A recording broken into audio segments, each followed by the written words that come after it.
राजस्थान की चुरू सीट जहां पर लड़ाई क्लोज दिखाई दे रही है और इसके पीछे कारण यह है कि राहुल कसवा जो कि बीजेपी में थे, सीट ना मिलने की वजह से नाराज होकर वो कांग्रेस पार्टी में चले गए। कहा यह जा रहा है कि जब राजस्थान में विधानसभा चुनाव भी हुए तो राजेंद्र राठौड़ की सीट के पीछे वो राहुल कसवा ही थे जिन्होंने खेल कर दिया और इस खेल की वजह से इनकी सीट कट गई। अब सीट कटी तो क्या सीट लोकसभा में बीजेपी की कट जाएगी? आनंद जी, राहुल कसबा का कितना महत्व है वहां?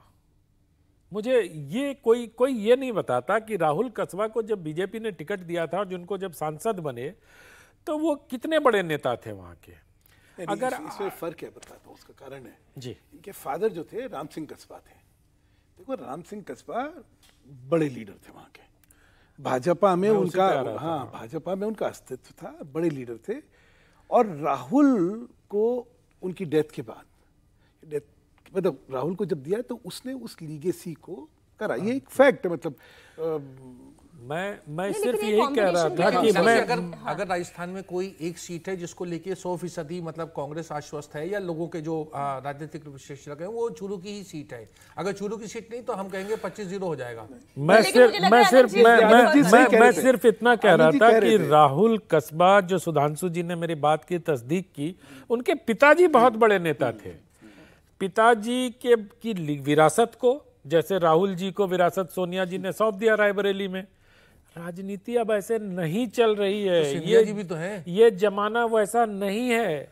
आपको सिंधिया जी हार गए ना सर, पिछला चुनाव हार गए। अगर आप विरासत सौंपोगे इस तरह से सार्वजनिक रूप से कि हम फलाने के बेटे हैं, हम फलाने और हमको जिता दीजिए, आपको अपने आप को प्रूव करना पड़ेगा। और राहुल कसबा के सामने ये मौका खुद को प्रूव करने का है, वो संघर्षरत हैं। मैं यही कह रहा हूं, राजेंद्र राठौर और राहुल कसबा में इतनी लड़ाई हुई, वो पूरे देश ने देखा। वो सार्वजनिक रूप से मंचों पर एक दूसरे के खिलाफ बोले दोनों जी। और वो बहुत, राजेंद्र राठौर हार भी गए, राहुल कसबा की उसमें भूमिका भी गिनाई गई।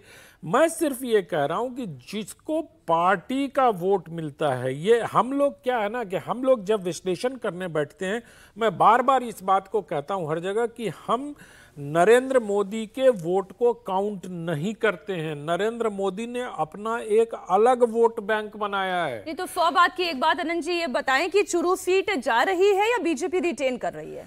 मैं बहुत, इन दिनों एक बड़ा फैशन है, मैं भी उस फैशन का शिकार हूं। सीट बहुत तगड़ा मुकाबला है लेकिन फंसी हुई है। राहुल कसबा ने फंसा दिया है, लेकिन देखते हैं क्या होता है परिणाम इसका। किसी भी करवट उठ बैठ सकता है। एक और इसमें एक एंगल और है मीनाक्षी जी, वहां के कांग्रेसी नेतृत्व जितना है ना, वो बड़ा विचलित है कि राहुल को दे दी, क्योंकि अभी तक तो वो राहुल से ही लड़ रहे थे। तो जब बाहर से प्रत्याशी लाके लड़ाया जाता है तो जो स्थानीय नेतृत्व होता है उसमें बड़ा कष्ट होता है। सर ये तो मैं एक सेकंड 10 सेकंड ले लेता हूँ। मीनाक्षी, एक और 11 भी हो सकता है। बात करनी है जी। मैं कह रहा हूँ, ये जो आप कह रहे हैं वो उसमें बात में वजन है, लेकिन कई बार और 1 और 11 हो जाता है। तो कई बार हमने देखा बाहर वाला आता है तो एक अपना मतलब पता चली जाएगा 4 जून को 1 और 11 हो गया। 10 सेकंड मुझे दे दीजिए आप। दिल्ली में जैसे हुआ, लोग मनोज तिवारी की सीट पे गए, गांव के लोग, उन्होंने कहा कि अरे यहाँ तो झाड़ू है ही नहीं। अब खोजते रहे, हम तो झाड़ू वोट देने आए, कांग्रेस के तो नहीं दे, दबा दिया भाजपा पे बटन।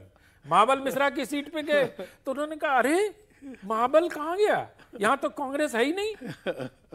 आम आदमी पार्टी को तो वोट नहीं दे, दबा दिया बीजेपी को। तो जब दल बदल होके आता है ना, और ये इससे बीजेपी को भी ये चीज झेलनी पड़ेगी जहां उन्होंने दल बदलुओं को टिकट दिया।